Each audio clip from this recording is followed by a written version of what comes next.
ہماری بہنوں نے اور ہماری بیٹیوں نے عید کے دن نیا کپڑا، عید کے دوسرے دن پھر دوسرا کپڑا، تیسرے دن تیسرا کپڑا، چوتھے دن چوتھا کپڑا، کیسے پہننا گوارا کر لیا اپنے جسم کی اوپر؟ اور کیسے تم نے اپنی بہن اور اپنی بیٹیوں اور اپنی بیویوں کو عید کے دن کا کپڑا الگ، عید کے دوسرے دن کا الگ اور تیسرے دن کا الگ کیسے پہنانا گوارا کر لیا؟ کیا تمہیں مصر کی اس لڑکی کی چیخیں نہیں سنائی دے رہی ہیں؟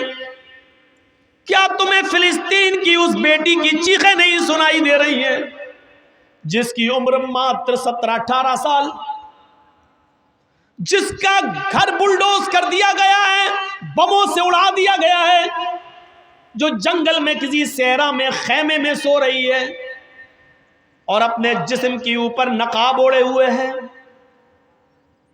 عبایا پہنے، نقاب پہنے ہوئے، اور کسی میڈیا والے نے اس سے پوچھا کہ ایسی حالت میں بھی تم جب سونے کے لیے جا رہی ہو تو نقاب اوڑھ کر، تو اس اللہ کی بندی نے چیخ کر کہا، ہاں ہم بموں کے سایوں میں، پتہ نہیں کب کوئی بم میرے اوپر گر جائے، میں چاہتی ہوں کہ جب کوئی بم میرے اوپر گرے اور میری روح نکلے اس وقت میں بے پردہ نہ رہوں، اس وقت میرے جسم پر پورا کا پورا پردہ ہو، قیامت کے دن اللہ پوچھے تو میں یہ کہہ سکوں کہ اے اللہ میں نے گھروں کو برباد ہوتے ہوئے دیکھا لیکن مرتے وقت میں نے اپنا پردہ اور اپنی حیا برباد نہیں کی۔ کیا تمہیں فلسطین کی ان لڑکیوں کی چیخیں نہیں سنائی دے رہی ہیں؟ کیا فلسطین کی ان بہنوں کی چیخیں تمہاری ماں اور بہنوں بیٹیوں کے کانوں میں نہیں جا رہی ہیں؟ کیسے تم نے عید پہ نئے کپڑے پہننا گوارا کر لیے؟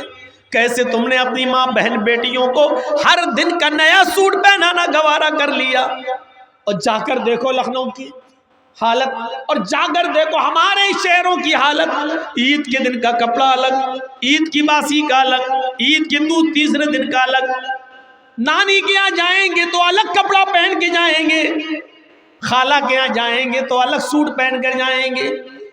میرے بھائیوں، ہماری ماں بہن بیٹیوں کو کون بتائے گا فلسطین کی بہنوں کا درد؟ دیکھیے سعودی عرب میں رمضان میں ایک آدمی عمرے کے لیے جاتا ہے اور سوال کرتا ہے امام حرم سے کہ امام صاحب ہمارے فلسطین کے حالات ایسے ہیں، اس رمضان کے مہینے میں بھی گولیاں چل رہی ہیں، برس رہی ہیں، اور ہمارے پاس کھانا پانی کچھ نہیں ہے، لیکن اس کے باوجود ہم روزہ رکھتے ہیں۔ امام حرم نے کہا اللہ تمہارے روزوں کو قبول فرمائے۔ اس نے کہا مسئلہ یہ پوچھنا ہے کہ ہمارے پاس کھانے کو کچھ نہیں ہوتا ہے۔ اللہ کے رسول نے فرمایا تسحروا فإن فی السحور برکہ، سحری کیا کرو، سحری کرنے میں برکت ہے۔ ہمارے پاس تو پانی بھی نہیں کہ میں پی سکوں، اگر نیت سے سحری کر لو تو ہمارا روزہ ہو جائے گا یا نہیں؟ پھر اس آدمی نے سوال کیا امام محترم روزہ رکھ لیا نیت سے، شام کو افطار کرنے کے لیے ہمارے پاس ایک کھجور بھی نہیں، ایک گھوٹ پانی بھی نہیں، کھانا تو دور کی بات، ایک گھوٹ پانی بھی نہیں، اگر نیت سے ہم روزہ کھول لیں کہ میں نے روزہ کھول لیا، اتنا دل میں نیت کر لیں تو میرا روزہ افطار ہو جائے گا یا نہیں؟ اتنا سننا تھا کہ امام حرم ڈھیکے مار مار کے رونے لگے، چیخ چیخ کر رونے لگے، اور اس فلسطینی نوجوان کو اپنے سینے سے لگایا۔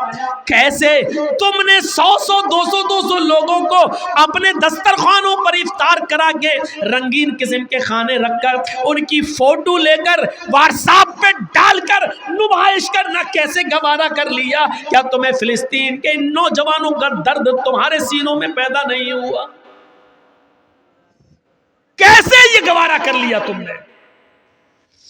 ایسے لوگ بھی، اور روزہ تو انہی غریبوں اور مسکینوں کا درد پیدا کرنے کے لیے آیا تھا کہ بھوکے رہو گے تو غریبوں کا درد سمجھو گے، بھوکے رہو گے تو مسکینوں کا درد سمجھو گے۔ ہم بھوکے رہتے ہیں لیکن غریبوں کا درد ہم نہیں سمجھ پائے، مسکینوں کا درد ہم نہیں سمجھ پائے۔ کیسے غریب اور مسکین بھیک مانگتا ہے مسجد کے دروازے پر، رمضان کے مہینے میں بھی ہم نے زکوٰۃ کیوں نہیں دی؟ ہم نے ایسا ان کو اس لائق کیوں نہیں بنایا کہ رمضان کے مہینے میں وہ دروازے بھیک نہ مانگیں، ہم خود ان کے دروازوں تک پہنچائیں، اور اتنا پہنچائیں کہ عید کے دن تک وہ اپنے گھر پہ کھاتے اور پیتے رہیں اور ایک دن بھی باہر نہ نکلیں۔ ہم نے ایسا سماج کیوں نہیں بنایا؟ کون ذمہ دار ہے اس کا؟ میرے بھائیوں، معاف نہیں کیے جاؤ گے، یہ آنسو بیکار نہیں جائیں گے فلسطین کے لوگوں کے، ایک ایک قطرے کا حساب ہوگا۔ اتنی بزدل قوم ہے، وہ لڑ رہے ہیں اور ان حالات میں بھی روزہ رکھ رہے ہیں، ان حالات میں بھی انہوں نے روزہ رکھا۔ تم عید کے کپڑے ڈھونڈتے ہو، ان کے پاس اپنے بچوں کو دفن کرنے کے لیے کفن پہنانا بھی نصیب نہیں ہو رہا۔ تمہاری بیٹیوں اور بہنوں اور بیویوں کو نئے کپڑے چاہیے، وہ دردناک چہرہ نہیں آ رہا سامنے کہ ایک باپ کے پاس اپنے بیٹے کو کفنانے کے لیے کپڑا نہیں تھا، اس نے اپنی لنگی اتاری اور گھٹنے تک، یہاں تک کا چڈھا آتا ہے نیکر، وہ یہاں تک پہنے ہوئے تھا، اس نے اپنی لنگی اٹھائی اور کھولی اور اسی لنگی میں اس نے اپنے بیٹے کو لپیٹا اور ایک گڑھے کے اندر دفن کر دیا، آنکھوں میں آنسو بہاتے ہوئے۔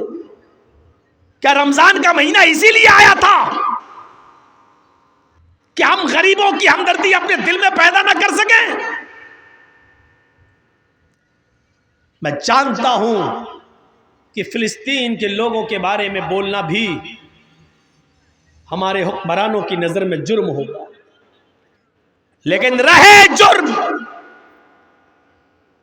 اتنا دب کر ہم تھوڑی رہیں گے، اتنا کمپرومائز تھوڑی کیا جائے گا۔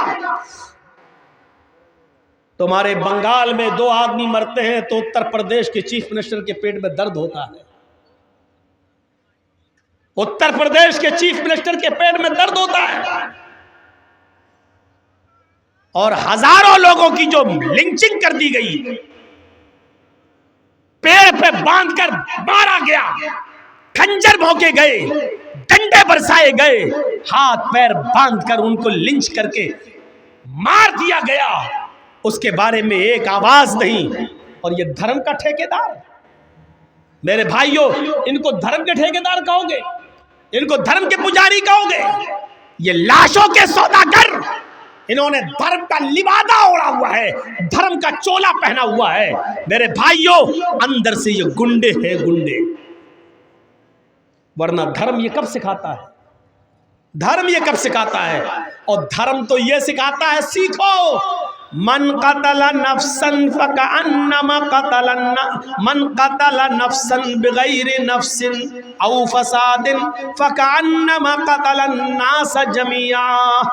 دھرم تو یہ سکھاتا ہے کہ جس نے کسی ایک منشیہ کو قتل کر دیا، جس نے کسی ایک انسان کو قتل کر دیا، ایک انسان کوئی بھی ہو، ہندو ہو یا مسلمان، سکھ ہو یا عیسائی، پارسی ہو، مجوسی ہو، بدھسٹ ہو، جینی ہو، کوئی بھی ہو، اگر کسی نے ایک منشیہ کو، ایک انسان کو قتل کر دیا بغیر اس کی غلطی کے اور بغیر کسی خطا کے، ایسے ہی اس نے مار دیا اس بیچارے کو، تو قرآن کہتا ہے فَكَأَنَّمَا قَتَلَ النَّاسَ جَمِيعًا، وہ ایک انسان کا قاتل نہیں ہے، فَكَأَنَّمَا قَتَلَ النَّاسَ جَمِيعًا، وہ ساری دنیا کی انسانیت کا قاتل ہے، وہ ساری دنیا کے انسان کا قاتل ہے۔ ایک انسان کے قتل کو ساری دنیا کے انسانوں کا قتل کہا ہے، یہ احترام انسانیت ہے اسلام کے اندر، یہ اسلام سکھلاتا ہے، اسلام ہمیں یہ درس دیتا ہے، چاہے وہ ہندو ہو یا مسلمان، سکھ ہو یا عیسائی، کسی کو بغیر غلطی کے نہیں مار سکتے ہو۔ اگر آپ نے کسی ایک کو مار دیا تو ایک کو نہیں بلکہ پوری دنیا کی انسانیت کا مرڈر کیا ہے۔ انسانیت سیکھنا ہو تو آؤ، انسانیت کا ایک واقعہ میں تمہیں بتاؤں کہ ایسی انسانیت دنیا کی کسی مذہب کے اندر نہیں ملے گی۔ نبی اکرم جناب محمد رسول اللہ صلی اللہ علیہ وسلم کے زمانے میں ایک عورت آتی ہے، جنگلوں میں بکریاں چرا رہی تھی اور وہیں پر کسی بکریاں چرانے والے چرواہے کے ساتھ اس کا معاشقہ ہو جاتا ہے، آنکھیں لڑتی ہیں، اور کسی پہاڑی کے کنارے جا کر جنگل ہی میں اس چرواہے میں بکریاں چرانے والے اور بکریاں چرانے والی اس عورت دونوں میں معاشقہ ہو جاتا ہے، اور پہاڑی کے کنارے جا کر ان دونوں سے زنا ہو جاتا ہے۔ وہ عورت اس کو اچھی طرح نہیں جانتی تھی کون ہے، بس جنگل میں آنکھیں لڑی اور دونوں کے جذبات بھڑکے اور دونوں نے پہاڑی کے کنارے وادی میں ایک کھائی کے اندر زنا کر لیا۔ لیکن جب وہ عورت بکریاں چرا کر گھر آئی تو رات بھر سو نہ سکی، اس کو نیند نہیں آ رہی ہے، اس کی کروٹیں بدل رہی ہیں کہ اللہ یہ میں نے کیا کر ڈالا، اللہ یہ مجھ سے کون سا جرم ہو گیا۔ کچھ دن تک بولی نہیں، سوچتی رہی کہ میں کیا کروں، میں کیا کروں، میں کیا کروں۔ لیکن جب اس کا پیریڈ بند ہو گیا تو وہ سمجھ گئی کہ میرے پیٹ میں زنا کی پیداوار رہ گئی، یعنی پہاڑی کے کنارے جو مجھ سے زنا ہوا تھا اس چرواہے کا بچہ میرے پیٹ میں رہ گیا۔ جب 1 مہینہ 2 مہینہ اس کو پیریڈ نہیں ہوا اور اس کو وامٹنگ شروع ہوئی الٹی، تو وہ سمجھ گئی کہ میں حاملہ ہو گئی، میرے پیٹ میں بچہ ہے۔ لیکن اللہ کا خوف اس عورت کو کھایا جا رہا تھا، اللہ کا ڈر اس عورت کو کھایا جا رہا تھا۔ وہ عورت شکایت لے کر اپنی اللہ کے نبی صلی اللہ علیہ وسلم کے پاس آ گئی اور آ کر کہنے لگی یا رسول اللہ مجھ سے بہت بڑی غلطی ہو گئی ہے۔ آپ نے پوچھا کیا ہوا؟ اس نے کہا انی قد اصبت الحد یا رسول اللہ، اے اللہ کے رسول میں حد کو پہنچ چکی ہوں۔ آپ نے کہا ایسا کون سا جرم کیا کہ تمہارے اوپر حد نافذ کی جائے؟ کہنے لگی انی حبلہ من الزنا، میں زنا سے حاملہ ہو چکی ہوں۔ آپ نے صحابہ سے کہا ذرا اس کے منہ کو سونگو تو کہیں شراب کے نشے میں تو نہیں بول رہی ہے؟ صحابہ نے کہا اللہ کے رسول شراب کے نشے میں نہیں بول رہی ہے۔ پھر آپ نے اس سے وضاحت پوچھی کیا ریئل میں زنا ہوا ہے، حقیقت میں زنا ہوا ہے؟ تم زنا جانتی ہو کس کو کہتے ہیں؟ اس نے اقرار کیا ہاں۔ اللہ کے نبی نے کہا تمہیں اس کی سزا معلوم ہے کہ جی؟ کیا؟ کہا میں شادی شدہ ہوں، میرا شوہر کئی مہینے سے نہیں تھا، اس لیے جوانی کے جذبات میں بہہ کر مجھ سے یہ غلطی ہو گئی۔ مجھے معلوم ہے کہ شادی شدہ عورت کی سزا زنا کی اس عورت کو پتھروں سے مار مار کے ہلاک کرنا ہے۔ کہا اچھا جب تمہیں معلوم ہی ہے تو پھر سزا کے لیے تیار ہو جاؤ۔ اس نے کہا اللہ کے رسول میں تیار ہوں۔ فرمایا ٹھیک ہے، اے صحابیو جاؤ اس کو جنگل میں لے جاؤ، سینے کے برابر زمین میں گاڑو، عورت ہے، اور پتھروں سے اس کو سر پر اتنے مارو، پتھروں کو اتنا اس کے سر پر مارو کہ یہ عورت کی جان چلی جائے، نکل جائے، روح قبض عنصری سے پرواز کر جائے۔ صحابہ لے کے جانے لگے، اور جب جانے لگے اس کا ہاتھ پکڑا، کھینچا چل۔ جیسی وہ تھوڑی دور گئی صحابہ نے کہا جلدی چل۔ اس نے کہا اے نبی کے ساتھیوں میں جلدی نہیں چل سکتی، میرے پیٹ میں حمل ہے، میرے پیٹ میں بچہ ہے۔ او یہی زنا کی پیداوار ہے؟ کہنے لگی جی۔ صحابہ کرام اللہ کے نبی کے پاس دوبارہ اس عورت کو لے کر آئے، کہا اللہ کے نبی اس عورت کی داستان تو سنو، اس نے پوری بات نہیں بتائی۔ کہا کیا؟ کہا کہ جب میں نے اس سے کہا جلدی چلو تو یہ کہنے لگی کہ میں زیادہ جلدی نہیں چل سکتی، اس لیے کہ میرے پیٹ میں حمل ہے، میرے پیٹ میں بچہ ہے۔ اللہ کے نبی نے اس سے پوچھا کیا یہ صحیح بات ہے؟ کہنے لگی ہاں اے اللہ کے رسول میرے پیٹ میں بچہ ہے، زنا کی پیداوار ہے، اسی آدمی نے جس نے زنا کیا ہے اسی کا حمل میرے پیٹ میں رہ گیا ہے۔ آپ نے کہا تو پھر غلطی تیری ہے، تجھے سزا ملنی چاہیے، تیرے پیٹ میں جو بچہ پل رہا ہے اس کو کیوں مارا جائے؟ اس کی کیا غلطی ہے بیچارے کی؟ انسانیت دیکھ رہے ہیں آپ؟ ایک ناجائز بچہ، لیکن اللہ کے رسول اس کو بھی مارنے کی اجازت نہیں دے رہے. جب تم مر جاؤ گی تو بچہ بھی مر جائے گا. نہیں، ابھی پیٹ میں تیرے بچہ ہے، اس بچے کو تیرے پیٹ میں نہیں مارا جائے گا. جا، جب بچہ پیدا ہو جائے تب آنا. کہنے لگی اللہ کے رسول ابھی تو 7 مہینے لگ جائیں گے. کہا 7 مہینے کے بعد آنا، ابھی تجھے ماروں گا تو بچہ بھی مر جائے گا. چھوڑ دیا اس کو، جیل میں نہیں رکھا کہ بھاگ جائے گی. کیوں؟ جس کو اللہ کا ڈر ہے وہ کہاں جائے گی؟ میری عدالت سے بھاگ جائے گی، کل قیامت کے دن اللہ کی عدالت میں تو سزا پائے گی. میرا کیا بگاڑے گی؟ اس کو بھی کیسی تربیت تھی اللہ کے رسول کی، وہ عورت بھی کہیں نہیں بھاگی، وہی رہی، اپنے گھر پہ کھاتی رہی، پیتی رہی، نماز پڑھتی رہی، توبہ کرتی رہی، گڑگڑاتی رہی. اور 7 مہینے اور رہنے کے بعد جب 9 مہینے پورے ہو گئے اور جب بچہ پیدا ہوا تب وہ بچے کو لے کر جب چلنے پھرنے لگی تو آئی اور کہا اللہ کے رسول یہ بچہ. آپ نے کہا او بچہ پیدا ہو گیا. کہاں؟ صحابہ جاؤ اب اس کو لے جاؤ اور اس کو سنسار کر دو. بچہ رونے لگا. اس نے کہا اللہ کے رسول اس بچے کو آخری بار دودھ پلا دیتی ہوں. آپ نے دے دیا. اس عورت نے اس بچے کو اپنی پستان سے لگایا، منہ پھیرا، منہ گھمایا، جیسے ٹرینوں میں اور بسوں میں جو عورتیں اپنے بچوں کو دودھ پلاتی ہیں ایک طرف منہ گھما لیتی ہیں اور اپنے بچوں کو پستان سے لگا لیتی ہیں. اس عورت نے بھی چہرہ گھمایا اور دوسری طرف منہ کر کے اپنے بچے کو پستان سے لگایا. بچے نے دودھ پیا، اتنا پیا کہ دودھ اس کے ہونٹوں پر، دودھ اس کے منہ پر آ گیا اور ہنسنے لگا. اللہ کے رسول کو اس نے وہ بچہ دے دیا. نبی اکرم اس بچے کو اپنی گود میں لیتے ہیں. ناجائز بچہ، اس بچے کا اصلی باپ کا پتہ نہیں، لیکن اللہ کے رسول لے رہے ہیں گود میں. کیوں؟ کیونکہ اس بچے کا کیا قصور ہے؟ اس کی کیا غلطی ہے؟ اس بچے کو اپنی گود میں لیا، اس کے ہونٹوں پر ماں کا لگا ہوا دودھ دیکھا. یہ عورت جا رہی ہے سزا بھگتنے کے لیے. اللہ کے رسول آواز دے رہے ہیں بی بی ادھر آؤ. اس نے چہرہ گھمایا، یا رسول اللہ اب کیا ہوا؟ فرمایا اس بچے کی غذا بھی تیری پستان میں موجود ہے.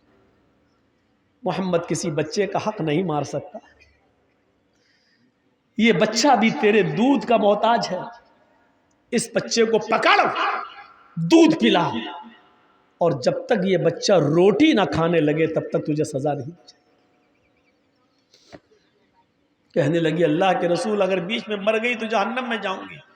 کہا نہیں، تیری نیت تو اچھی ہے، اللہ نیت کے مطابق جزا و سزا دیتا ہے.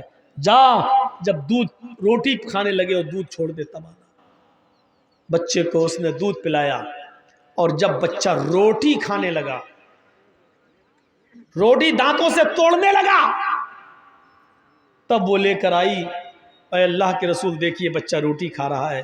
جب آپ نے دیکھا کہ بچہ اب روٹی کھانے لگا ہے تب اس عورت کے اس بچے کو اپنی گود میں لے لیا اور ایک صحابی کے حوالے کر دیا، اس بچے کی پرورش تم کرو، اس بچے کو تم پالو. اور اس عورت سے کہنے لگے کہ اے عورت، اب محمد الرسول اللہ کی عدالت میں تجھے اور زیادہ مہلت دینے کی کوئی گنجائش نہیں ہے. جتنی گنجائش میں دے سکتا تھا اتنی دے دی، جتنی مہلت میرے ہاتھ میں تھی وہ میں دے چکا ہوں. اب شریعت محمدی میں تیرے لیے کوئی مہلت باقی نہیں ہے. اے میرے صحابیوں، اب اس عورت کو لے جاؤ اور اس کو جا کر سنسار کر دو، پتھروں سے مار مار کے ہلاک کر دو. اس عورت کو جنگل میں لے جایا گیا، اس عورت کو سینے کے برابر زمین میں گاڑا گیا اور سارے صحابہ نے پتھر اٹھا لیے. پہلا پتھر خالد ابن ولید نے اس عورت کے سر پہ مارا، اس کا سر پہلے ہی پتھر میں پھٹ گیا، اس کے خون کا فوارہ نکلا اور خون کی چھینٹیں خالد ابن ولید کے کپڑوں پہ آئیں. خالد ابن ولید نے دیکھا کہ اس کے خون نے میرے کپڑے خراب کر دیے تو اس کو گالی دے دی، کم بخت، تیرا ستیہ ناش جائے، ملعون زانیہ بدچلن، تیرے خون نے میرے کپڑے ناپاک کر دیے، تیرے خون نے میرے کپڑے گندے کر دیے. یہ الفاظ صحابہ نے سن لیے اور اللہ کے رسول کو بتائے. عورت تو اس دنیا سے چلی گئی، عورت تو اس دنیا سے رخصت ہو گئی، پتھر کھا کھا کر اس نے تو اپنی جان دے دی۔ لیکن اللہ کے رسول صلی اللہ علیہ وسلم کو اتنا برا لگا کہ خالد ابن ولید نے یہ جملے کیوں بولے؟ وہ تو بیچاری مجبور تھی، وہ تو ہاتھ اس کے گڑے ہوئے تھے، سینے تک زمین میں گاڑ دی گئی، پتھر خالد نے مارا، اس کا سر پھٹا، اب خون کے چھینٹے نکلے، کپڑوں پہ آئے، تو اس عورت کا کیا قصور تھا بیچاری کا؟ وہ تو زمین میں گڑی ہوئی تھی، اس کا کیا قصور تھا؟ خالد ابن ولید سے بات کرنا بند کر دیا۔ خالد ابن ولید نے تیسرے دن کہا فداک ابی و امی یا رسول اللہ، اے اللہ کے رسول آپ مجھ سے بات نہیں کریں گے اور میں مر گیا تو جہنم میں جاؤں گا، میرے ماں باپ آپ پر قربان، آپ ہماری غلطی تو بتائیے، اب ہم سے ناراض کیوں ہیں؟ اللہ کے نبی نے فرمایا خالد تم نے اس عورت کو جو گالی دی اس سے محمد کو بہت تکلیف ہوئی ہے۔ کہا اللہ کے نبی میں نے جب پتھر مارا تو اس کے خون کا چھینٹا نکلا، اس نے میرے کپڑے خراب کر دیے، وہ بدچلن عورت تھی۔ آپ نے کہا خالد وہ بدچلن نہیں تھی، اے خالد وہ عورت زانیہ نہیں تھی، اس کا شوہر کئی مہینوں سے نہیں تھا گھر پہ، اس لیے جنگل میں وہ بکریاں چرانے گئی اور جذبات میں آ کر اس سے ایک بار غلطی ہو گئی۔ ایک بار غلطی کو عادت نہیں کہا جائے گا، ایک بار ہو جانے والے زنا کو پر بدچلی کا الزام نہیں لگایا جائے گا۔ وہ بدچلن نہیں تھی، جذبات کو کنٹرول نہیں کر سکی اور زنا کر بیٹھی۔ لیکن اے خالد اس عورت نے ایسی توبہ کی ہے، ایسی توبہ کی ہے، ایسی توبہ کی ہے، یعنی اپنے آپ کو پتھروں سے مروا کر پتھر کھا کھا کر مر گئی اور جان دے دی۔ اس نے ایسی سچی توبہ کی ہے، اے خالد اگر اس ایک عورت کی توبہ کو اس مدینے کے 70 گناہگاروں پر ڈال دیا جائے، 70 جہنمیوں پر بھی ڈال دیا جائے تو ایک عورت کی توبہ سے ان 70 کے 70 جہنمیوں کی بخشش ہو جائے، اس ایک عورت کی توبہ سے 70 کے 70 جہنمی بھی جنت میں چلے جائیں، اتنی سچی توبہ کی ہے اس عورت۔ تم اس کو بدچلن کہتے ہو؟ یہ پورا واقعہ بتانے کا مقصد یہ ہے کہ یہ ہے اسلام، جس نے ایک معصوم اور ایک ناجائز اور ایک ایسے بچے کو بھی مرنے نہیں دیا جو بچہ اپنی ماں کے پیٹ میں پل رہا تھا اور جس کے باپ کا پتہ نہیں۔ اسلام اس کا نام ہے جو کسی ایک معصوم بچے کی بھی جان، چاہے وہ ناجائز ہی کیوں نہ ہو، اگر کوئی عورت آج بھی اگر زنا سے حاملہ ہو گئی ہو، پریگننٹ ہو گئی ہو، تو آج بھی اسلام اس عورت کو سزا نہیں دے سکتا۔ اگر اسلامی حکومت آ جائے تو آج بھی آپ اس کو سزا نہیں دے سکتے جب تک کہ وہ بچہ اپنے ماں کے پیٹ سے پیدا نہ ہو جائے۔ اسلام انسانیت کا اتنا احترام کرتا ہے کہ ایک معصوم اور بے گناہ بچے کی جان لینے کو بھی جائز قرار نہیں دیتا۔ سیکھیں یہ بڑے بڑے حکمراں، یہ ہے اسلام، یہ بتاتا ہے اسلام، اور یہ ہے اسلام کی انسانیت۔ اللہ کا شکر ہے کہ ہمیں اسلام ملا، اللہ کا شکر ہے کہ ہم اسلام کے پیروکار، اللہ کا شکر ہے کہ ہم اسلام کو فالو کرتے ہیں۔ اب نفرت، ہم سڑکوں پر نماز نہیں پڑھنے دیں گے۔ تم رام نومی کا جلوس خوب سڑکوں پہ نکالو، تمہارے کانوڑیے خوب نکلیں گے، تم سڑکوں پر خوب ہولی کھیلو گے، لیکن ہماری 15 اور 20 منٹ کی نماز آپ سڑکوں پر نہیں ہونے دیں۔ نماز سے اتنی نفرت کیوں ہے؟ 15-20 منٹ میں آپ کا کیا بگڑ جائے گا؟ پہلی بات تو ہم اس کے قائل نہیں ہیں، نماز سڑکوں پر ہو یہ ہم اس کو نہیں مانتے، ہونا نہیں چاہیے۔ ٹھیک ہے مسجد میں ایک جماعت ہو گئی، لوگ رہ گئے، بعد میں دوسری جماعت کر لیں، ٹھیک ہے، مسئلہ اس کا نہیں ہے۔ مسئلہ یہ ہے کہ صرف ایک دھرم پر روک کیوں؟ مسئلہ اس بات کا ہے، ہمارے سکھوں کو دیکھ لو، دلی کے اندر ہر سنڈے کے دن کتنا بڑا لنگر لگاتے ہیں، رکشے والا بھی کھاتا ہے، کوئی بھی آئے، اور پورا چاندنی چوک کو جام کر اس کو روک لگا دی جاتی ہے اور راستے بدل دیے جاتے ہیں، اور وہ سڑک پر سب کو بھنڈارا کھلاتے ہیں، اور آپ لوگ بھی ہر منگل کو جو بھنڈارا سڑک پہ کھلاتے ہو، کتنا ٹریفک جام ہوتا ہے۔ میں کہنا یہ چاہتا ہوں کہ صرف ایک مذہب کے ساتھ یہ سلوک کیوں؟ اگر نماز سے نفرت ہے تو نماز تو تمہارے مذہب کے اندر بھی موجود ہے، کیوں نفرت ہے نماز سے؟ کیا کرشن جی نماز نہیں پڑھا کرتے تھے؟ اور نہیں پڑھتے تھے تو پھر شریمد بھاگوت گیتا کے 10ویں ادھیائے کا 6 ادھیائے کا یہ 10واں منتر کیا کہتا ہے؟ 6 ادھیائے کا 10واں منتر، یوگی اجیت ستتماتمانم رہسیستی تھا ایکاکی اچتاتما نراشیر پرگرہ۔ پوری نماز ہے یہ۔ جب تم نماز پڑھنے کے لیے کھڑے ہو جاؤ تو پورے شریر کا یوگ کرو، یوگی اجیت ستتماتمانم، صرف کھڑے نہ رہو، عبادت اس طریقے سے کرو کہ پورے شریر کی ایکسرسائز ہو جائے، پورے شریر کی کا یوگ یہ ہے۔ اللہ اکبر، کھڑے ہیں آپ، اللہ اکبر، رکوع میں گئے، کمر اتنی سیدھی کر لیجئے بالکل کہ پانی کا بھرا ہوا پیالہ یا برتن آپ کی پیٹھ پر رکھا جائے تو گرے نہیں۔ تو آج ہماری نمازوں کا تو اللہ ہی رحم کرے، رکوع بھی صحیح سے ہو نہیں پاتا کہ اڑ کے فوراً سجدے میں گھس جاتے ہیں، جبکہ رکوع ایسا ہو کہ پیٹھ بالکل ایسی ہو جائے کہ اگر پانی کا بھرا ہوا برتن رکھا جائے تو گرے نہیں۔ جب آپ اس طریقے سے رکوع کریں گے، انگلیاں کھلی ہوں گی، گھٹنے کو ٹائٹ طریقے سے پکڑیں گے تو یہ آپ کی پیروں کی نسوں کا کھچان ہوگا اور آپ کی یہ نسیں رگیں جام نہیں ہوں گی، آپ کا بلڈ سرکولیشن بڑھے گا، دماغ تک پہنچے گا، اور آپ کو پیروں میں جو رگیں کھچتی ہیں اس کی بیماری آپ کی ختم ہوگی۔ لیکن آپ کو تھوڑا لمبا رکوع کرنا پڑے گا، 3 بار نہیں، سبحان رب العظیم، سبحان رب العظیم، سبحان رب العظیم نہیں، آپ کو بہت اطمینان سے پڑھنا پڑے گا، ایسے رکوع کر کے سبحانک اللہم ربنا وبحمدک اللہم اغفر لی، سبحانک اللہم ربنا وبحمدک اللہم اغفر لی، سبحانک اللہم ربنا وبحمدک اللہم اغفر لی۔ کم سے کم یہ 3 بار پڑھیں گے، اتنی دیر میں آپ کے رگوں کا کھچاؤ ٹھیک ہوگا اور بلڈ سرکولیشن اچھا ہوگا۔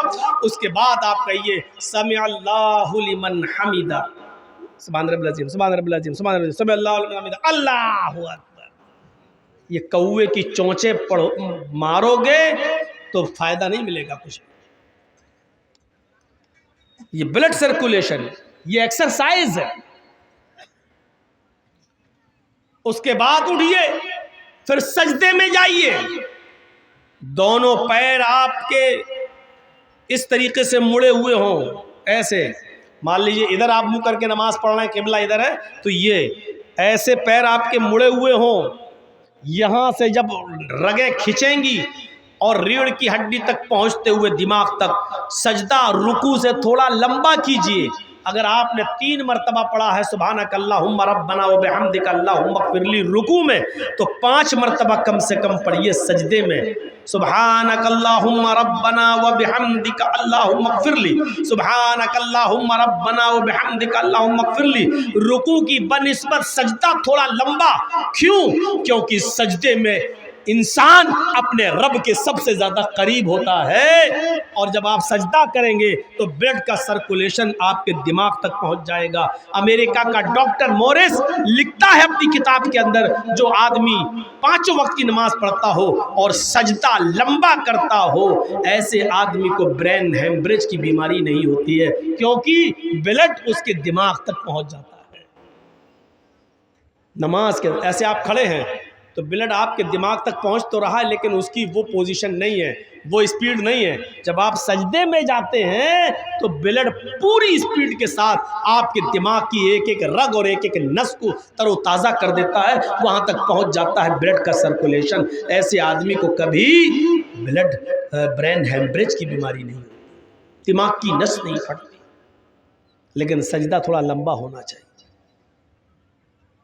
وہ سجدہ نہیں جو ابھی رکوع کی طرح بتایا، سبحان رب العلا، سبحان رب العلا، سبحان رب العلا، اللہ اکبر، اللہ اکبر۔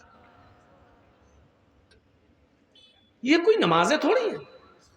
نماز تو یہ تھی کہ صحابہ کرام فرماتے ہیں کہ میں اللہ کے رسول کے پیچھے نماز پڑھتا تھا، اور اللہ کے رسول صلی اللہ علیہ وسلم جب رکوع سے سر اٹھاتے تھے، سمع اللہ لمن حمدہ کہتے تھے، تو سجدے میں اتنی دیر میں جاتے تھے کہ مجھے یہ لگتا تھا کہ اللہ کے رسول سجدہ کرنا بھول تو نہیں گئے۔ اب سوچئے کتنی دیر کھڑے رہتے ہوں گے۔ سمع اللہ لمن حمیدہ، اب کھڑے ہیں، ربنا ولک الحمد حمدا کثیرا طیبا مبارکا فی، اور بھی جو دعائیں آپ پڑھنا چاہتے تھے پڑھتے تھے، اور اس کے بعد میں سجدے میں جایا کرتے تھے۔ حضرت صحابہ کرام کہتے ہیں کہ جب اللہ کے نبی رکوع سے اٹھتے تھے تو ایسا سجدے میں جانے سے پہلے اتنی دیر کھڑے رہتے تھے کہ ہمیں ڈر لگتا تھا کہیں بھول تو نہیں گئے سجدہ کرنا، کہیں بھول تو نہیں گئے، اور جب سجدے میں جاتے تھے تو اتنی دیر میں اٹھتے تھے کہ مجھے ڈر لگتا تھا کہیں سجدے میں انتقال تو نہیں ہو گیا، اللہ کے رسول کہیں سجدے میں انتقال تو نہیں کر گئے۔ یہاں تھوڑا سا لمبا سجدہ ہو جائے تو مقتدی کھانستے ہیں کہیں امام سو تو نہیں گیا، یا تھوڑا سا لمبا سجدہ ہو جائے تو بڈھے کھانسنے لگتے ہیں پیچھے مطلب یہ دکھانے کے لیے سوچتے کہیں امام صاحب سجدے میں سو تو نہیں گئے، ہم پڑے رہے سجدے میں۔ ہماری نمازوں کا حال، اور پھر کہتے ہیں اللہ میری سن نہیں رہا، کہاں سے سنے گا اللہ؟ جو میں سر بسجدہ ہوا زمین پر، جو میں سر بسجدہ ہوا زمین پر تو آسماں سے آنے لگی یہ ندا، تیرا دل تو ہے صنم آشنا تجھے کیا ملے گا نماز میں۔ آج ہماری نمازیں ایسی ہیں، 4 منٹ میں 4 رکعتیں پڑھ لیتے ہیں، اللہ اکبر اللہ اکبر سمع اللہ لمن حمیدہ، السلام علیکم ورحمۃ اللہ، السلام علیکم ورحمۃ اللہ، ہو گئی۔ بہت بڑا احسان کر دیا اللہ تعالیٰ۔ ارے کم سے کم نماز تو اچھی پڑھیے۔ بندہ جب نماز میں ہوتا تو اللہ سے ہم کلام ہوتا ہے، گفتگو کرتا ہے۔ اب نماز پڑھیے تو کیسے پڑھیے؟ اللہ اکبر، اللہم باعد بینی و بین خطایای کما باعدت بین المشرق والمغرب، ایسے دعا پڑھیے، یہ نہیں اللہم باعد بینی و بین خطایای کما باعدت بین المشرق والمغرب اللہم نقنی من الخطایا کما ینقی الثوب الابیض من الدنس۔ یہ کوئی دعا ہے؟ یہ آپ کیا مانگ رہے ہیں؟ یہ تو آپ کتاب کی طرح رٹ رہے ہیں، جو آپ نے یاد کر لیا وہی آپ دعا مانگی تو سے اللہم باعد بینی و بین خطایای کما باعدت بین المشرق والمغرب، اے اللہ تم میرے ان گناہوں کو اتنا دور کر دے، بینی و بین خطایای، اللہ تو میرے گناہوں کے درمیان اتنی دوری پیدا فرما دے، کما باعدت بین المشرق والمغرب، جتنی دوری تو نے مغرب اور مشرق کے درمیان رکھی ہے، جتنی دوری تو نے پورب اور پشچم کے درمیان رکھی ہے، اتنی دوری تو ہمارے گناہوں کے درمیان کر دے۔ آپ ایسے دعا مانگیے۔ اچھا دعا جب مانگتے ہو تو کیسے کہتے ہو؟ اللہ میرے باپ کو ٹھیک کر دے، اللہ میرے بچے کو ٹھیک کر دے، اللہ میری بیٹی کو اچھا رشتہ دے دے، ایسے دعا مانگتے ہو کہیں؟ جب آپ دعا مانگتے ہو نماز کے بعد بھی یا کبھی تو کیسے دعا مانگتے ہو؟ اللہ میری اماں کو ٹھیک کر دے، اللہ میرے ابا کو ٹھیک کر دے، اللہ میرے بچے کو ٹھیک کر دے، اللہ میری پھوپھی کو ٹھیک کر دے، یہ دعا مانگتے ہو؟ ایسی تو کہتے ہو نا، اے اللہ تو مجھے ہدایت دے، اے اللہ تو مجھے قبر کے عذاب سے محفوظ فرما دے، اللہ تو میرے والد صاحب کی قبر کو نور سے بھر دے، اللہ تو میرے ماں باپ کی مغفرت فرما۔ آپ ایسی تو دعا مانگتے ہو، تو نماز میں آپ ایک ساتھ کیسے پڑھتے ہو؟ اہدنا الصراط المستقیم صراط الذین انعمت علیہم، ایسا پڑھے نماز میں نیت ماندی الحمدللہ رب العالمین الرحمن الرحیم مالک یوم الدین ایاک نعبد و ایاک نستعین اہدنا الصراط المستقیم۔ ارے بھائی تم دعا مانگ رہے ہو، دعا مانگ رہے ہو، یہ کوئی دعا ہے؟ اہدنا الصراط المستقیم، اے اللہ تو ہم کو سیدھے راستے پر چلا، صراط الذین انعمت علیہم، اے اللہ مجھے ان لوگوں کے راستے پہ چلا جن کے اوپر تو نے انعام نازل کیا ہے، غیر المغضوب علیہم ولا الضالین، اللہ مجھے ان لوگوں کے راستے پہ مت چلا جن کے اوپر تیرا غیظ و غضب اور غصہ نازل ہوا۔ ایسے دعا مانگی جاتی ہے، اکیلے بھی پڑھ رہے ہیں تو ایسے ہی پڑھیے، اہدنا الصراط المستقیم صراط الذین انعمت علیہم غیر المغضوب علیہم ولا الضالین، ایسے پڑھیں، اکیلے بھی پڑھ رہے ہو تو۔ اور رکوع میں جائیے سبحان ربی العظیم نہیں، یہ تو سب سے چھوٹی سی دعا ہے، اور جو جس کو یاد نہ ہو تو یہ دعا پڑھ لے، لیکن رکوع میں بھی مانگی اللہ سے۔ اور رکوع کی سب سے افضل دعا کون سی ہے؟ رکوع اور سجدے دونوں میں پڑھی جاتی ہے دعا، سبحانک اللہم ربنا و بحمدک اللہم اغفر لی، سبحانک اللہم، اے اللہ تیری ذات پاک ہے، و بحمدک تیری تعریف کے ساتھ، سبحانک اللہم ربنا، اے ہمارے رب، و بحمدک اللہم اغفر لی، تو میری مغفرت فرما، اللہ تو مجھے بخش دے. ایسے دعا، یہ کوئی دعا ہے؟ سبحانک اللہم ربنا و بحمدک اللہم اغفر لی، سبحانک اللہم ربنا و بحمدک اللہم اغفر لی، سبحانک اللہم ربنا و بحمدک اللہم اغفر لی. یہ آپ ایسے دعا مانگ رہے ہیں، یہ دعا مانگنے کا طریقہ نہیں ہے. تیری ذات با برکت ہے، تو پاک ہے، تیری حمد کے ساتھ اللہ تو مجھے بخش دے، یہ تو آپ دھمکی دے رہے ہیں. یہ انداز نہیں ہونا چاہیے. مانگنے والا انداز ہو، اللہم اغفر لی. کوئی فقیر تمہارے دروازے پہ آئے کہ دے اے جلدی دے، دے اللہ کے نام پہ دے، اللہ کے نام پہ دے، اللہ کے، آپ اس کو دیں گے؟ بھگائیں گے اس کو. وہی فقیر، بھائی میرا بیٹا بہت بیمار ہے، اس کو کینسر کی بیماری ہو چکی ہے، بھائی صاحب کچھ مدد کیجیے. صاحب میرے بچے کی طرف دیکھیے، اللہ تعالیٰ تمہیں بہت کچھ دے گا. جب وہ عاجزی کے ساتھ مانگے گا تو آپ کا دل پسیجے گا اور آپ دیں گے. اللہ رب العالمین کو اچھا لگتا ہے جب کوئی بندہ اس سے مانگتا ہے، جب کوئی بندہ اس کو پکارتا ہے. جرجی صاحب مسجد میں جا رہے ہیں، نماز پڑھ لی ہے، دعا مانگ رہے ہیں. اللہ کو معلوم ہے کہ جرجیز کیا مانگے گا، اللہ کو تو جانتا ہی ہے، وہ تو عالم الغیب ہے ہی، اس کو تو معلوم ہی ہے کہ میں کیا مانگنے جا رہا ہوں. لیکن اس کے باوجود وہ کہتا مانگو. کیوں؟ جب میرا بندہ مجھ سے مانگتا ہے تو مجھے اچھا لگتا ہے. گویا کہ وہ اپنے آپ کو میرا غلام اور مجھے اپنا مالک مان رہا ہے. یقیناً وہ اپنے آپ کو فقیر اور مجھے اپنا مالک، مجھے اپنا داتا مان رہا ہے. تو میرے بھائیوں، بچہ جب روتا ہے تو ماں کی پستان جوش بھرتی ہے، اور بچہ جب تک کھیلتا رہتا ہے تو ماں بھی دودھ نہیں پلاتی ہے. جب بچہ روتا ہے تو ماں اٹھاتی ہے اور اس کو سینے سے لگا کر دودھ پلاتی ہے. جبکہ ماں کو معلوم ہے 8 گھنٹے ہو گئے بچہ کھیل رہا ہے، اب بھوکا ہوگا، لیکن ماں پھر بھی دودھ نہیں پلاتی. جب تک بچہ روتا نہیں ہے ماں پستان سے نہیں لگاتی. اللہ کہتا ہے مجھے تو معلوم ہی ہے کہ تو کیا مانگے گا، لیکن اے میرے بندے تو مانگتا ہے تو مجھے اچھا لگتا ہے، تو مجھ سے مانگ، مجھ سے مانگ. میرے بھائیوں غور کرو، اللہ کو تو معلوم ہی ہے کیا مانگنے جا رہے ہو تم، لیکن پھر بھی کہتا مانگو. اور اگر کوئی آدمی مانگنا چھوڑ دے، مانگنا چھوڑ دے، اللہ کو پکارنا چھوڑ دے، تو اللہ کہتا ہے یستبدل قوما غیر قوم. اگر تم نے اللہ سے مانگنا چھوڑ دیا، اللہ کو پکارنا چھوڑ دیا، اللہ کو بلانا چھوڑ دیا، اللہ سے تم نے اپنی حاجتیں اور ضرورتیں مانگنا چھوڑ دی، تو اللہ تمہیں برباد کر دے گا. اللہ تمہیں اس دنیا سے مٹا دے گا، اور پھر تمہاری جگہ ایسی قوم کو لائے گا، ایسے لوگوں کو پیدا کرے گا جو دنیا میں آئیں گے اور پھر وہ اپنے رب سے توبہ کریں گے، استغفار کریں گے، اپنے رب کو پکاریں گے، اپنے رب سے مانگیں گے. اللہ کو اچھا لگتا ہے کہ مانگا جائے. مسلمانوں، جب تم اتحیات میں بیٹھ جاؤ تو بڑے اطمینان سے بیٹھا کرو. اتحیات میں جب بیٹھو تو بڑے اطمینان سے بیٹھا کرو، اور اتحیات میں ایک ایک جملہ بڑے آرام سے پڑھا کرو. التحیات للہ والصلوات والطیبات، ایسے نہیں، التحیات للہ والصلوات والطیبات، السلام علیکم ایھا النبی ورحمۃ اللہ وبرکاتہ، السلام علیکم وعلی عباد اللہ الصالحین، اللہم صلی علی محمد، اللہم بارک علی محمد. ایسے نہیں، یہی تو دعا ہے، یہی تو اب تم دعا مانگو گے. التحیات للہ والصلوات والطیبات پوری پڑھ لیجیے. اللہم صلی علی محمد، اللہم بارک علی محمد، اطمینان سے پڑھیے. اب دعا مانگ رہے ہو تم اپنے تعلق سے اللہ سے. اللہم انی ظلمت نفسی ظلما کثیرا ولا یغفر الذنوب الا انت فاغفر لی مغفرۃ من عندک وارحمنی انک انت الغفور الرحیم. بڑے اطمینان سے مانگو. اللہم انی ظلمت نفسی، پھر کہو اللہم انی ظلمت نفسی ظلما کثیرا ولا یغفر الذنوب الا انت ولا یغفر الذنوب الا انت ولا یغفر الذنوب الا انت. رو رو کر مانگو. اللہ رب العالمین سے کو تم پکار رہے ہو، یہ دعا ہی تو ہے. اے اللہ میں نے اپنے نفس کے اوپر بہت ظلم کیا ہے. ہمارے یہاں دعا کا انداز لگتا ہی نہیں ہے. اللہم انی ظلمت نفسی ظلما کثیرا ولا یغفر الذنوب الا انت. یہ ایسا لگ ہی نہیں رہا کہ آپ اللہ سے مانگ رہے ہو. یار اللہ سے مانگ رہے ہو.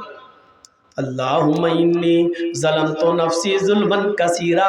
اب لگ رہا اللہ سے مانگ رہے ہو، اے اللہ میں نے اپنی جان پر اپنے نفس پر بہت زیادہ ظلم کیا ہے. ولا یغفر الذنوب الا انت، میرے ان گناہوں کو تیرے علاوہ کوئی معاف نہیں کر سکتا، تیرے علاوہ کوئی بخش نہیں سکتا. فاغفر لی، کھینچ کر پڑھیے، فاغفر لی وارحمنی انکا انت الغفور الرحیم. ایسے دعا مانگیے، اے اللہ مجھے بخش دے، اے اللہ میرے اوپر رحم فرما. ولا یغفر الذنوب الا انت فاغفر لی مغفرۃ من عندک، اے اللہ مجھے اپنے پاس سے بخش دے، اپنے رحم و کرم سے بخش دے. اے اللہ میری عبادتیں اس لائق نہیں جو مجھے بخشوا سکیں، میری نمازیں اور میرے روزے اس لائق نہیں جو مجھے بخشوا سکیں. انکا انت الغفور الرحیم، تو بہت زیادہ بخشنے والا اور بہت زیادہ رحم کرنے والا ہے. تو نہیں بخشے گا تو کون بخشے گا؟ تو نہیں بخشے گا تو ہم کہاں جائیں گے مغفرت اور رحمت کا سوال کرنے کے لیے؟ یہ دعا مانگی اور اس طریقے سے دعا مانگی، اور ہو سکے تو اس کے ساتھ یہ دعا بھی پڑھ لیا کریے نماز میں. اللہم انی اعوذ بک من عذاب القبر واعوذ بک من فتنة المسیح الدجال واعوذ بک من فتنة المحیا والممات. اللہم انی اعوذ بک من المأثم والمغرم. اللہ کے رسول ہر فرض نماز کے بعد، ہر فرض نماز میں اس دعا کو، آپ نے جب بھی نماز پڑھی تو اس دعا کو ضرور پڑھا اور عذاب قبر سے پناہ مانگی. اللہم انی اعوذ بک من عذاب القبر، اے اللہ میں تجھ سے پناہ چاہتا ہوں قبر کے عذاب سے. اے اللہ میں تیری پناہ چاہتا ہوں قبر کے عذاب سے، کیونکہ ہر انسان کا مسکن وہی ہے. ہم اور آپ دھیرے دھیرے جہاں گزر رہے ہیں قبر کے قریب ہوتے جا رہے ہیں. اب کوئی 10 سال اپنی قبر کے قریب ہے، کوئی 5 سال، کوئی 1 سال، کوئی 2 سال. اگلی سال جرجیت صاحب کی زندگی رہی تو محبت پر میں پروگرام ہوگا، لیکن آپ لوگوں میں سے بہت سے لوگ اس دنیا میں نہیں ہوں گے، وہ اپنی قبر میں جا چکے ہوں گے. اور اگر جرجیت صاحب کو اللہ نے 5 سال کی زندگی دے دی اور 5 سال کے بعد محبت پر میں پروگرام ہوا تو 5 سال کے بعد نہ جانے کتنے لوگ اس دنیا میں ہوں گے اور کتنی لوگ اپنے قبر میں پہنچ چکے ہوں گے. وہ قبر کا دردناک منظر جس سے اللہ کے نبی ہر نماز میں پناہ مانگا کرتے تھے، ہر نماز میں پناہ مانگا کرتے تھے. آپ لوگ سب لوگ اس دعا کو یاد کر لو. صرف اللہم انی ظلمت نفسی، یہ تو آپ نے گناہ کی معافی مانگ لی، لیکن آپ اپنے لیے قبر کے عذاب سے بھی پناہ مانگیے اور دعا کرتے رہیے ہر نماز میں سلام پھیرنے سے پہلے. اللہم انی اعوذ بک من عذاب القبر واعوذ بک من فتنة المسیح الدجال واعوذ بک من فتنة المحیا والممات. اللہم انی اعوذ بک من المعصم والمغرم. یہ دعا پڑھ کر اپنے گناہوں کی معافی ہمیں اور آپ کو سب کو مانگنا چاہیے اور عذاب قبر سے پناہ مانگنا چاہیے، کیونکہ عذاب قبر برحق ہے. سوچئے، تھوڑی دیر کے لیے کھیت میں نظر لے جائیے، اندھیرا ہی اندھیرا. اب تھوڑی دیر کے لیے قبرستان کے بارے میں سوچئے. آپ نہیں ہیں لیکن آپ کے ماں باپ دفن ہیں، آپ کے دادا پردادا دفن ہیں، اور یہ بھی ہم اور آپ جانتے ہیں کہ ہمیں اور آپ کو بھی اسی جگہ پر جانا. وہی 2 گج زمین کے ہم مالک ہیں، بس جس گھر میں ہم اور آپ رہتے ہیں اس کے مالک نہیں ہیں. ہمارے مرنے کے بعد یہ ہماری اولاد لے لے گی، پھر لڑے گی، جھگڑے گی، لیکن وہ 2 گز زمین ہم سے کوئی نہیں لے سکتا، وہی اسی کے ہم مالک ہیں. مرنے کے بعد بھی آپ اسی جگہ پہ جائیں گے. سوچئے، جس کے آپ مالک ہیں اس سے ہم بے خبر ہیں، جس کے ہم مالک ہیں اس سے ہم دور ہیں. تصور کریں آپ، جب قبرستان جایا کریں یا آپ کا گزر قبرستان پر ہوا کرے تو ان قبروں کی طرف ایک بار ضرور دیکھ لیا کرو اور اپنی موت کو یاد کر لیا کرو، اور موقع لگے تو اس قبرستان میں پیر رکھ کر اندر داخل ہو جایا کرو اور کم سے کم یہ دعا کر لیا کرو: السلام علیکم اہل الدیار من المؤمنین والمسلمین وَإِنَّا إِن شَاءَ اللَّهُ بِكُمْ لَلَاحِقُونَ نَسْأَلُ اللَّهَ لَنَا وَلَكُمُ الْعَافِيَةَ یہ قبرستان میں جا کر اتنی دعا بھی کر لیا کرو. تمہارا اتنا دعا کرنے سے قبرستان کے مردوں پر، قبرستان کے مدفون لوگوں پر اللہ کی سلامتی اور رحمتیں نازل ہوتی ہیں، کیونکہ اس وقت قبر کے اندر جو لوگ ہیں وہ تمہاری اور ہماری دعاؤں کے بڑے محتاج ہیں، بڑے محتاج ہیں. جب کوئی بیٹا اپنے باپ کے لیے دعا کرتا ہے تو باپ کا ایک درجہ بلند کر دیا جاتا ہے، اور وہ فرشتوں سے کہتا ہے آج میرا درجہ بلند کیوں کیا جا رہا ہے، آج میرے درجے میں اضافہ کیوں کیا جا رہا ہے. فرشتے کہتے ہیں آج تیری اولاد نے تیرے لیے دعا کی ہے، آج تیری اولاد نے تیرے لیے دعا کا تحفہ بھیجا ہے، اور اللہ تعالیٰ نے مجھے حکم دیا کہ میں تیرے درجے کو بلند کریں. کتنے لوگ ایسے ہیں جن کو اپنے ماں باپ کے لیے دعا کرنا بھی نصیب نہیں ہوتا، وہی اپنی زبان میں دعا کر رہے ہو اللہ میرے باپ کو بخش دے، اللہ میرے باپ کی قبر کو نور سے بھر دے. ارے صاف صاف قبر پر جاؤ اور دعا مانگو اپنے باپ کی قبر پر کھڑے ہو کر، اللہم اغفر لہو وارحمہ وعافہ واعف عنہ واکرم نزلہ ووسع مدخلہ واغسلہ بالماء والثلج والبرد ونقہ من الخطایا کما نقیت الثوب الابیض من الدنس. یہ دعا مانگو اپنے باپ کی قبر پر. اللہ کے رسول نے جو دعا سکھلائی وہ دعا مانگو، اللہ کے رسول نے یہ دعائیں بتائی ہیں، یہ دعا مانگا کرو. اے اللہ میرے باپ کی مغفرت فرما دے، ورحمہ اللہ میرے باپ پر رحم فرما، وعافہ واعف عنہ اے اللہ تو ان سے درگزر فرما، واکرم نزلہ اور ان کی بہترین مہمان نوازی کر، ووسع مدخلہ اور ان کی قبر کو کشادہ فرما دے، واغسلہ بالماء والثلج والبرد اے اللہ میرے باپ کے گناہوں کو دھل دے پانی سے، والثلج والبرد برف سے اور اولوں سے، وَنَقِّهِ مِنَ الْخَطَايَا اور میرے ماں باپ کے گناہوں کو اے اللہ صاف کر دے، وَنَقِّهِ مِنَ الْخَطَايَا ان کے گناہوں کو مٹا دے، كَمَا نَقَّيْتَ الثَّوْبَ الْأَبْيَضَ مِنَ الدَّنَسِ جیسے کپڑے کا میل و کچیل صاف ہو جاتا ہے صابن لگانے سے یا دھوبی کی بھٹی میں ڈالنے سے، جیسے کپڑے کا میل و کچیل صاف ہو جاتا ہے، ایسے ہی میرے ماں باپ کے گناہوں کو مٹا دے. یہ دعا مانگا کرو اپنے ماں باپ کی قبر پر جاتا ہے. تو اس طریقے سے دعا مانگی جاتی ہے. تو نماز سے نفرت کرتے ہو، نماز آپ کی کتابوں میں سجدہ، ساستانگ، کون سی ایسی چیز ہے کہ جس کی بنیاد پر آپ ہم سے نفرت کرنا چاہتے ہیں؟ یہ اسلام ساری کائنات کے لوگوں کا دین نہیں. اللہ کا شکر ادا کرو کہ یہ دین ہمیں ملا ہے. اور مسلمانوں صاف طور پہ کہہ دوں برا مت مانیے گا، آج مولانا جرجیس جیسے لوگوں کو آپ کے پاس آنا پڑتا ہے سمجھانے کے لیے. 20-25 سالیں ہو گئی، آج تک ہم آپ مولانا لوگ آپ کو سمجھا رہے ہیں، جبکہ آپ خود دوسروں کے لیے پیدا ہوئے تھے. ہم آپ کو سمجھائیں گے. مسلمانوں آپ تو خود غیر مسلموں کے لیے پیدا کیے گئے ہو. کنتم خیر امۃ اخرجت للناس تأمرون بالمعروف وتنہون عن المنکر. اللہ کے نبی صلی اللہ علیہ وسلم نے فرمایا مومنو تم ایک بہترین جماعت ہو.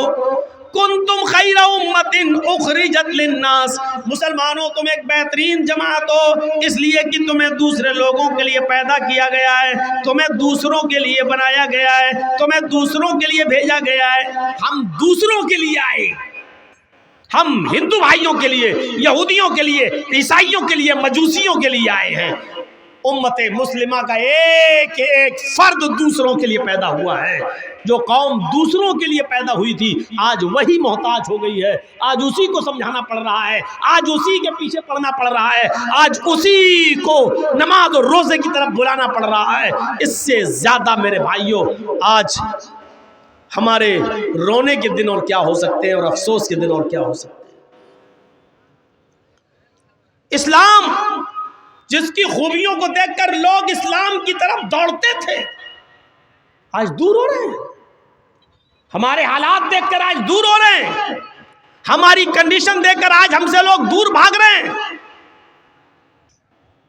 کل تک جب بجتی ہوئی بینڈ اور باجے کے ساتھ بارات آیا کرتی تھی اور ہماری مسجدوں میں نماز ہوا کرتی تھی تو غیر مسلم بھائی دور سے اپنی بارات کے باجے گاجے بند کر دیا کرتے تھے اور کہتے تھے کہ مسلمان لوگ مسجد میں نماز پڑھ رہے ہیں، اگر ہم بینڈ باجے کے ساتھ بجتی ہوئی بارات لے جائیں گے تو ان مسلمانوں کو تکلیف ہوگی۔ کل تک وہ بینڈ اور باجے بند کر دیا کرتے تھے اور مسجد سے گزر جایا کرتے تھے اور کافی دور جانے کے بعد وہ بینڈ باجے بجایا کرتے تھے، لیکن آج تمہاری مسجدوں کا حال یہ ہو چکا ہے کہ تمہاری نمازیں ہو رہی ہوتی ہیں اور مسجد کے باہر ہو ہلڑ ہوتا ہے، کوئی فرق نہیں۔ کیوں؟ کیونکہ آذان کے وقت تمہارے موبائل بند نہیں ہوتے ہیں، آذان کے وقت تمہاری اور ہماری بیویاں اور بیٹیاں اپنے گھروں میں ٹی وی چلاتی ہوئی آج ڈرامے اور ناٹک دیکھ رہی ہیں۔ جب ہم نے اللہ کی آواز کی کوئی قدر نہیں کی تو اللہ رب العالمین نے ہمیں بھی آج غیر مسلموں کی نظر میں گرا دیا ہے، ان کے دلوں سے ہمارا رعب و دبدبا نکال دیا ہے اور آج ہم اس نوعیت پر پہنچ چکے ہیں۔ اللہ رب العالمین نے ہمارا رعب و دبدبا ان کے اندر سے نکال دیا ہے۔ کیوں نہیں نکالے گا؟ دنیا کی محبت ہمارے دلوں میں اس طریقے سے رچ گئی اور بس گئی، اتنے برے حالات، اتنی بری کنڈیشن، لیکن ہمیں آج بھی اپنی پڑی ہوئی ہے۔ آپ کو معلوم ہے کہ آپ کس دروازے پر بیٹھے ہیں؟ ہمیں اور آپ کو اس کا علم نہیں ہے۔ اس وقت ہم کہاں کھڑے ہیں آپ کو پتہ نہیں ہے، کیا پلاننگ اور کیا منصوبے ہو رہے ہیں آپ اس سے واقف نہیں ہیں۔ میرے بھائیوں، بہت کچھ ہے دل کے اندر کہ اگل دوں اور بول دوں، لیکن آپ لوگ جب چینل والوں کو بند نہیں کرا سکے اس لیے میں بولنا مناسب نہیں سمجھتا، کیونکہ ان لوگوں نے جتنا مس یوز کیا ہے مولویوں کی تقریروں کا۔ دیکھ لیجئے مولانا عبدالغفار صاحب کے بارے میں اب انڈیا ٹی وی چلانا شروع کر دیا، جو کل تک میرے بارے میں چلاتا تھا، صرف انہی لوگوں کی بدماشی کی وجہ سے۔ لیکن ہر جلسے میں بار بار منع کیا گیا، لیکن پھر بھی آپ نہیں روک رہے ہیں، اس لیے مولوی بھی اب اپنے دل کی بات کہہ نہیں پاتا ہے، کیونکہ وہ بھی کسی ماں کا بیٹا ہے، وہ بھی کسی باپ کی اولاد ہے، نہیں چاہتا ہے کہ اس کے اوپر کوئی الٹے سیدھے کیس درج ہو۔ آپ کہاں کھڑے ہیں آپ کو معلوم ہے؟ کیا کیا منصوبے ہو رہے ہیں، آپ تو بیٹھے ہوئے ہیں۔ جب دنیا کی محبت ہمارے دلوں میں رچ گئی اور بس گئی، کیا کہا تھا اللہ کے رسول صلی اللہ علیہ وسلم نے؟ اور غور کرو، ہمارے زوال کی اور پستی کا سبب 1400 سال پہلے اللہ کے رسول نے بتایا تھا کہ یہ دو چیزیں تمہیں ہلاک کر دیں گی اور دنیا کی دوسری قومیں تمہارے اوپر پل پڑیں گی۔ آج دیکھ لیجئے ہمارے بھائی ہمارے اوپر پل پڑے، کیوں پل پڑے ہیں؟ کیوں آج ہم ذلیل اور رسوا ہو رہے ہیں؟ اللہ کے رسول نے کہا تھا یوشک الامم ان تداعی علیکم کما تداعی الاکلۃ علی قصتها۔ ایک ایسا زمانہ تمہارے اوپر آ جائے گا کہ دنیا کی ساری قومیں تمہارے اوپر ایسے پل پڑیں گی جیسے بھوکے لوگ دسترخوان کے اوپر پل پڑتے ہیں، جیسے بھوکے لوگ دسترخوان پر ٹوٹ پڑتے ہیں، ایسی دنیا کی ساری قومیں تمہارے اوپر ٹوٹ پڑیں گی۔ آج ہر جگہ مسلمانوں کے حالات کیسے ہیں؟ صرف ہندوستان کے اندر ہی نہیں، پاکستان میں دیکھ لو، ایران میں دیکھ لو، عراق میں دیکھ لو، سیریا میں دیکھ لو، دمشق میں دیکھ لو، لیبیا میں دیکھ لو، لبنان میں دیکھ لو، اردن جزائر میں دیکھ لو، اور سب سے زیادہ فلسطین میں دیکھ لو۔ تو میرے بھائیوں، 12:30 سے 2 بج گیا ہے، 1.5 گھنٹے کی تقریر کافی۔